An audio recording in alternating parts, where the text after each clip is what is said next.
ko lang kung papayag silang pupunta sa ganang pera. Bakit hindi dalawin yung papa niya? Hindi din ko na lang. Hindi naman Kasi kasi. hindi na ako umaasa sa mga ganyan-ganyan. Pag hindi sila punta, dito ka na lang. Kasi hindi. Nakikisabay ako sa mga mga sabay. Kung naman kaya pumunta mag-isa. Kaya ko. Kaya lang ako. Grab.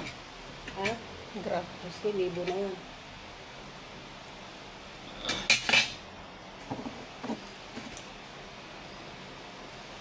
Kaya ka nagpumunta ng Cavite niya.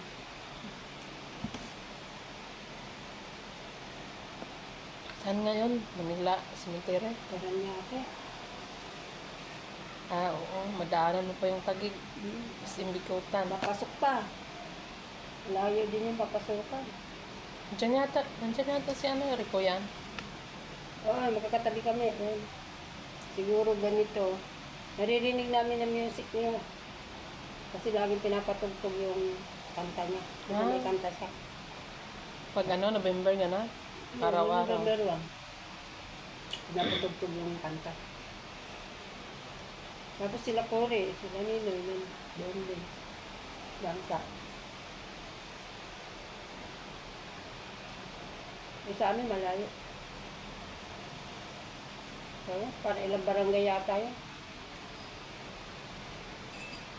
Ganda ko. Gusto ko ang puntahan yun sa hipag ko. Kasi may hipag ako doon. Ang kapatid, asawa ng kapatid ko, namatay. Hindi ko naman alam kung saan. Inintahan ko yun. Ang lawak ko. Ay, lawak. Inintahan ko yun. Libing lang. Ipaglibing kami. Malay kung saan yun. Saka hindi naman kami welcome. Ano sila? Hindi kami welcome. Para kami mga kawawa ng nilibing.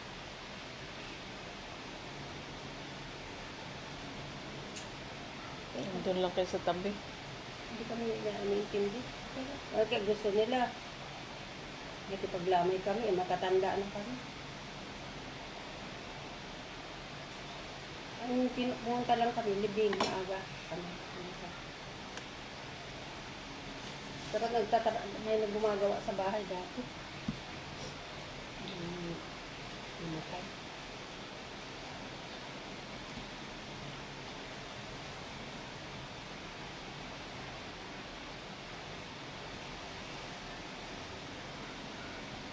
Alam namin, hindi kami welcome eh. Basta pumunta kami. Hindi kasi... Hindi kayo close? Dati close. Nung mamamatay, malapit na kasi mamatay yung hipag ko. Kung ano-ano mga hiningi sa kapatid ko. Kami sasakyan, pahingi ng pang ganito, pang ganito, pang ganyan, pang ganyan. Sabi ng kapatid, binigay ko na yung pera na para sa mama niyo. Kasi ano daw yun eh, meron yung 2 million na insurance yung si ate. Nung nakalagay daw dun sa, kung sino nagbayad, hati. $2 million yun. Naghati.